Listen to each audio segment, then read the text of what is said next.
एक फनकारी में और मसवरी में मसरूफ़, और हमें बहुत दिलकश और दिलफरेब लगा जब हमने उसके कन्वेस को देखकर और कन्वेस पे उतारा हुआ स्ट्रक्चर, पहाड़ी सिलसिला, पहाड़ों के जो कोऑर्डिनेशन है और जो स्ट्रक्चर है उनके, और उनको उतारा तो हमें बहुत ज़्यादा ही खुशी हुई कि हम अभी यहाँ पर पाया और हम इन लोगों के साथ मिले और उनके साथ काफ़ी बात भी की। د سکول د دور نه زما د پینټینګ سره د ډرایینګ سره ډېر شوق و. د دغې د وجې نه زه په کلاس کې ماشاءالله په ډرایینګ کې ډېر تکړه وم او خپلو کلاس فیلوز له به مې هم ډرایینګ ایستل. د دغې تسلسل په وجه باندې موږ بیا لسم نه پس کالج ته لاړو. کالج نه کې هم موږ ډرایینګ چې کوم میګزین د کالج راته نو هغه کې ما کارټونونه او یو شی بل شی ایستلی و. ما پینټینګ چې کوم دی نو تقریبا 6 سال وشو چې ما برش باندې آیل پینټینګ، اکرالیک پینټینګ، واټر کلر دا ما استعمال کړو او د دې د اپر دې چې څومره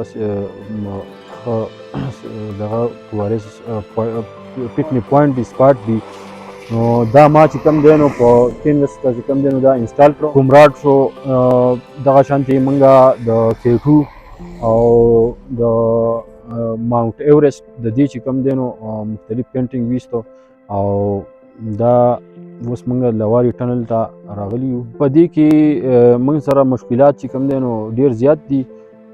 د دې د میټیریل او د کمې دی موږ سره زموږ سره چې کوم دی نو مختلف فیسیلیټیز نشته دی. د اوسه پورې الحمدلله ما تقریبا د 100-150 نه سیوا پینټینګ جوړ کړي دي.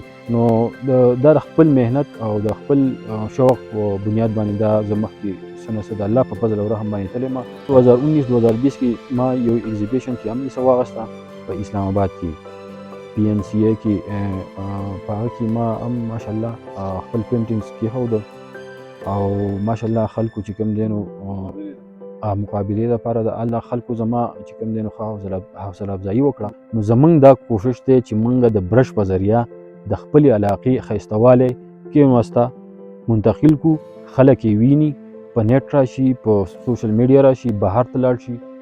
जब यहाँ आए वहाँ पसी में तो भाई साहब को देखे यहाँ पेंटिंग कर रहे तो इसलिए हम रुक गए और यहाँ पे देखे तो बहुत हैरान रह गए क्योंकि बहुत ज़बरदस्त बना रहे हैं और बिल्कुल नेचुरल जो यहाँ पे हैं बिल्कुल यहाँ उसने भी यहाँ मैप बनाया और वही सेम जो है ना स्ट्रक्चर बना रहे हैं, बहुत ज़बरदस्त बना रहे हैं. भी खुद अपने मतलब अपने लाइफ में पहली बार देख रहा हूँ कि यहाँ पे ऐसा लाइव कोई मतलब स्ट्रक्चर ले रहा है, बहुत ज़बरदस्त.